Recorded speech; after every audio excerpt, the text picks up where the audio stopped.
دنیا میں اکثریت ان لوگوں کی ہے جو مرتے وقت ہی جان پاتے ہیں کہ وہ زندہ تھے۔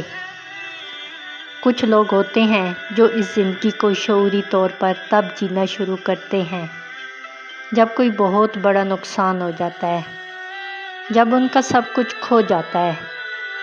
زندگی میں زندگی کو مس کر دینے والے لوگوں کی اکثریت ہے۔ اگر موت نہ ہوتی تو یقین مانیے زندہ ہونے کا جو کبھی کبھی احساس ہوتا ہے وہ بھی کھو جاتا۔ صوفی کہتا ہے، پتہ ہے گناہگار کون ہے؟ وہ جو یہاں بھی پچھتاتا ہے اور وہاں بھی پچھتائے گا، کیونکہ وہ یہاں بھی زندگی کو مس کر دیتا ہے اور وہاں بھی زندگی سے چوک جائے گا، کیونکہ چوکنے کی عادت ہو چکی ہے۔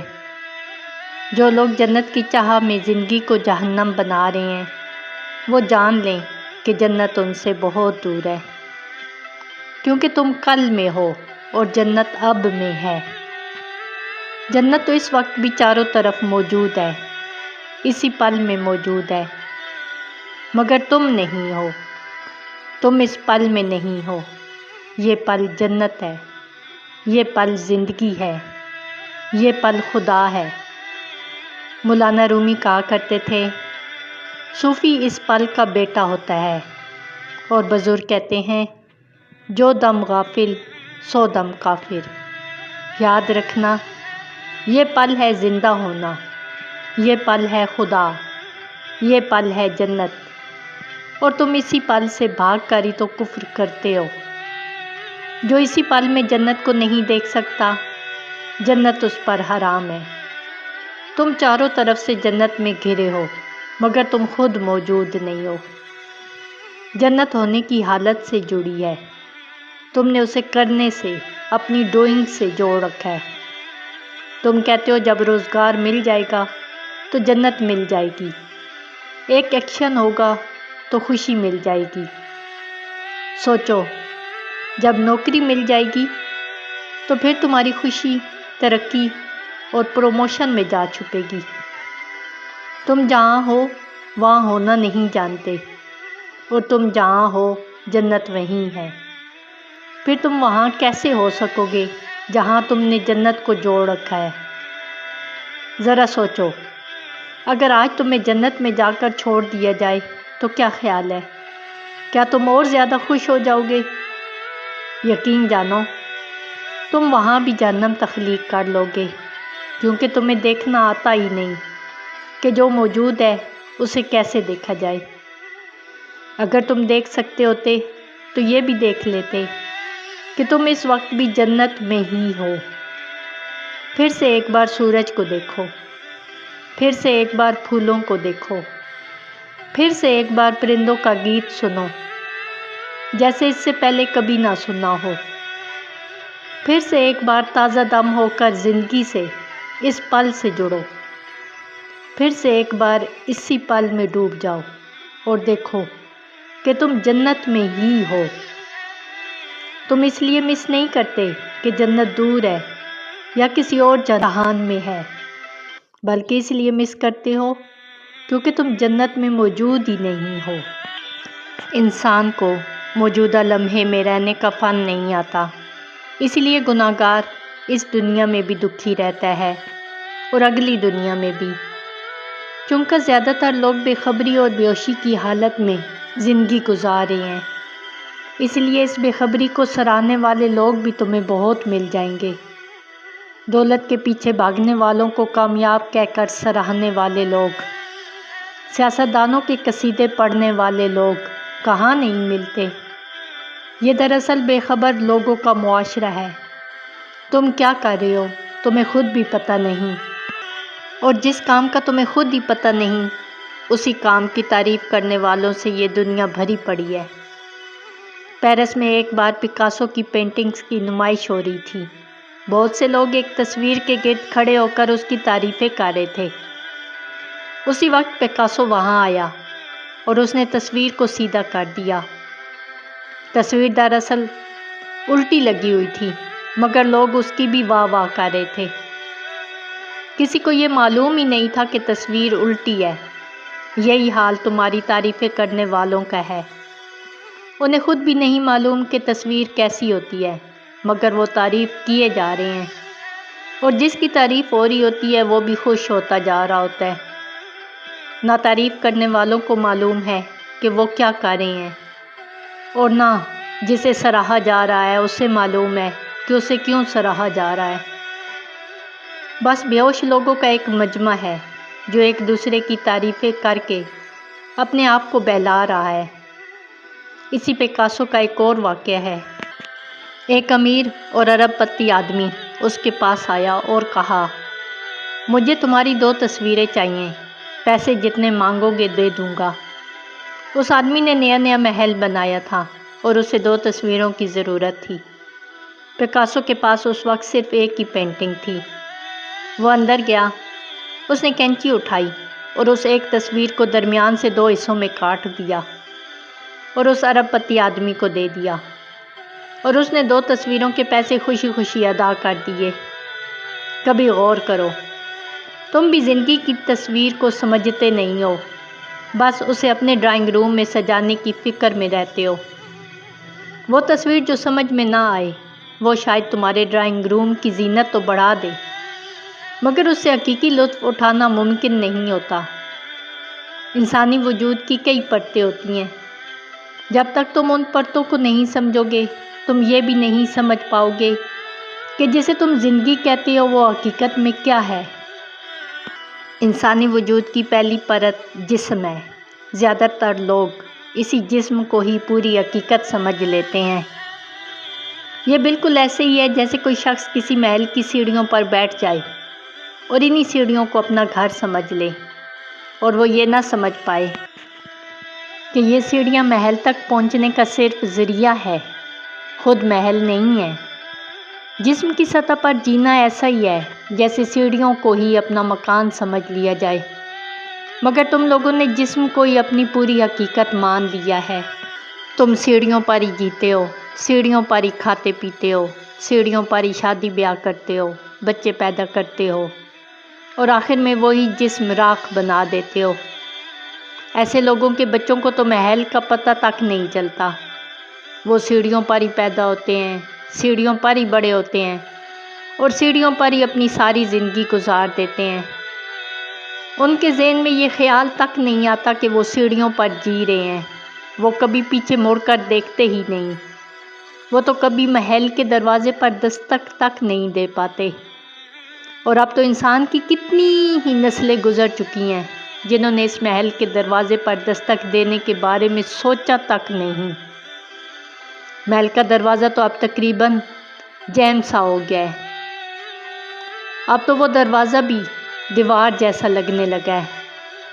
اب یہ تک سمجھ نہیں آتا کہ دروازہ کہاں ہے۔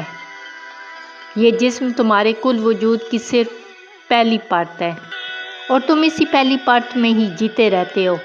اسے یوں سمجھو کہ تم پیاز کی طرح ہو، اور تم صرف اپنی سب سے باہری پرت کو ہی جیتے جا رہے ہو۔ کبھی پیاز کی پہلی پرت کو غور سے دیکھا ہے؟ وہ کھردری ہوتی ہے، خشک ہوتی ہے، کہیں کہیں سے سڑی ہوئی ہوتی ہے اور کہیں سے پھٹی ہوئی بھی ہوتی ہے۔ جسم کی سطح پر جینا بھی کچھ ایسا ہی ہے۔ یہ وہ زندگی ہے جس میں بیماریاں ہیں، کمزوریاں ہیں، اور بھوک پیاس کے پیچھے دوڑتی ہوئی زندگی ہے۔ اس باہری پرت کے ساتھ تمہاری پہچان اتنی گہری ہو چکی ہے کہ تمہیں یہ خیال تک نہیں آتا کہ اس کے نیچے بھی تمہاری وجود کی کئی اور پرتیں موجود ہیں۔ پیاز کی باہری پرت پیاز کی ہی ہوتی ہے، مگر پیاز صرف باہری پرت ہی نہیں ہوتی۔ اسے یوں سمجھو کہ اگر کوئی شخص معذور ہے اور اس کے ہاتھ یا پیر نہیں ہیں تو کیا اسے اپنے ہونے میں، اپنی زندگی کے تجربے میں نامکمل کہا جا سکتا ہے؟ اعضاء کا تعلق ملکیت سے ہوتا ہے، مالک سے نہیں۔ جس کا جسم ہے، جس کا دماغ ہے، وہی اصل ہے۔ تم جس بھی چیز کو میرا کہہ سکتے ہو، یاد رکھنا وہ تم ہو ہی نہیں سکتے۔ جب تم کہتے ہو میرا جسم تو اس میں 2 چیزیں ہوتی ہیں، ایک میں اور ایک جسم، ایک مالک ہے اور ایک ملکیت۔ جو بھی تمہارا ہے وہ تمہارے پاس ہو سکتا ہے، تمہارے قابو میں ہو سکتا ہے، مگر وہ تم نہیں ہو سکتا۔ ذرا سوچو، اگر کوئی تمہارا ہاتھ کاٹ دے تو تم نہیں کٹو گے، صرف ہاتھ کٹے گا۔ اگر تم واقعی جسمی ہوتے تو ہاتھ کٹ جانے پر تمہیں لگتا کہ اب تم کچھ کم ہو گئے ہو، لیکن ہاتھ کٹ جانے، آنکھیں کھو جانے، کان بند ہو جانے یا پیر معذور ہو جانے سے تمہارے پورے ہونے میں کوئی فرق نہیں پڑتا۔ جسم کمزور ہو سکتا ہے، حادثوں میں معذور ہو سکتا ہے، اعضاء کٹ سکتے ہیں، مگر تم پھر بھی پورے ہی رہتے ہو۔ جب تم جوان تھے اور تمہارا وزن 100 کلو تھا تب بھی تم پورے تھے۔ جب تم 1 کلو کے ننھے بچے تھے تب بھی تم پورے تھے، اور جب کوئی بوڑھا بستر مرگ پر 30 کلو وزن کے ساتھ پڑا ہوتا ہے تب بھی وہ پورا ہی ہوتا ہے۔ تبھی تو یہ عجیب بات ہے کہ روز تمہارے آس پاس، تمہارے گاؤں، محلے اور ارد گرد لوگ مرتے رہتے ہیں، مگر تمہیں کبھی ایسا نہیں لگتا کہ میں بھی مروں گا۔ اس کے پیچھے ضرور کوئی گہرا راز ہے۔ سب لوگ مر رہے ہیں، پھر بھی تمہارے اندر کوئی ایسی جگہ ہے جو اتنی موتیں دیکھنے کے باوجود مرنے کو ماننے سے انکار کرتی ہے۔ کوئی انسان کو سمجھائے کہ اسے بھی مرنا ہے تو وہ بات سن تو لیتا ہے، مگر اس کے اندر کوئی ہے جو مسلسل اس بات سے انکار کرتا رہتا ہے، کیونکہ اگر یہ مان لیا جائے کہ میں مر جاؤں گا تو پھر زندگی کیسے جیے جائے گی؟ جہاں موت اتنی حتمی ہو اور 4 بندے موت کی قطار میں کھڑے ہوں، وہاں زندگی کے ہنگاموں کو جینا کیسے ممکن ہے؟ ہر انسان موت کی طرف بڑھ رہا ہے، مگر پھر بھی ایسے جیتا رہا ہے جیسے مرنا ہی نہیں۔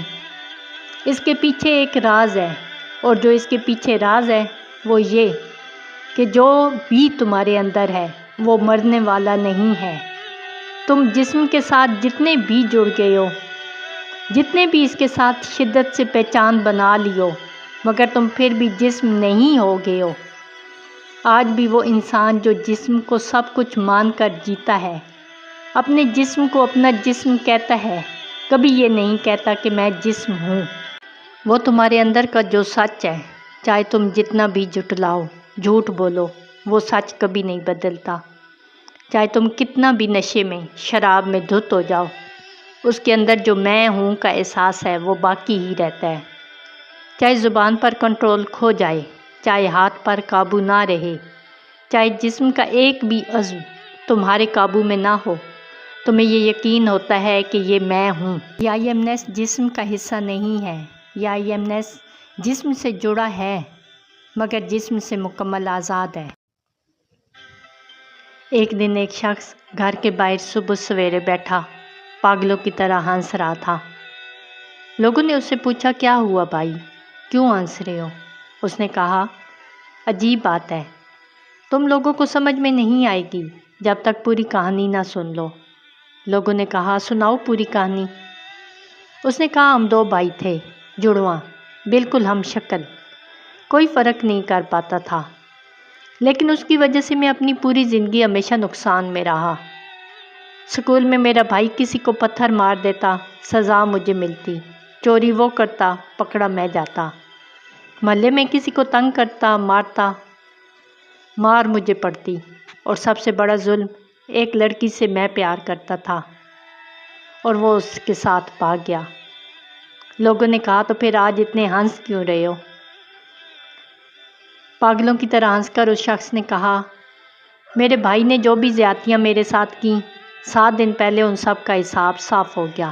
لوگوں نے پوچھا، وہ کیسے؟ اس نے کہا، 7 دن پہلے میں مر گیا تھا، مگر لوگوں نے اسے دفنا دیا۔ وہ شخص یقیناً شراب میں دھت تھا۔ تم لوگ غور کرو، تم بھی نشے میں ہی ہو۔ تمہیں اپنی باطن کی گہرائیوں میں علم ہوتا ہے کہ تم نہیں مرو گے۔ سارے شواہد یہی بتاتے ہیں کہ موت آئے گی، مگر یہ تمہیں یہ نہیں سکھاتے کہ تم واقعی نہیں مرو گے۔ تم ایسے ہی جیتے ہو جیسے سدا یہیں رہنا ہے۔ شاید اسی وجہ سے بہت سی غلطیاں ہوتی ہیں۔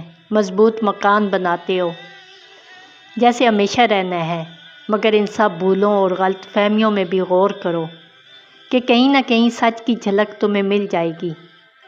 اگر نہیں ملتی تو یہ بھولیں، یہ غلط فہمیاں صرف تم تک بند ہو جاتی۔ تم نے شاہوں کے محل کھنڈر بنتے دیکھ لیے مگر پکے اور مضبوط مکان بنانے سے کبھی نہیں رکے۔ تو جانو کہیں کوئی گہرا سچ موجود ہے۔ سب مرتے ہیں، تم بھی مرو گے، یہ صاف بات ہے، اعداد و شمار اور مشاہدے سے ثابت ہے۔ لیکن تمہارے اندر کوئی ہے نہ مرنے والا، جو موت کے اتنے حتمی ہونے کے باوجود جینے کو زیادہ بڑی حقیقت بنا رہا ہے۔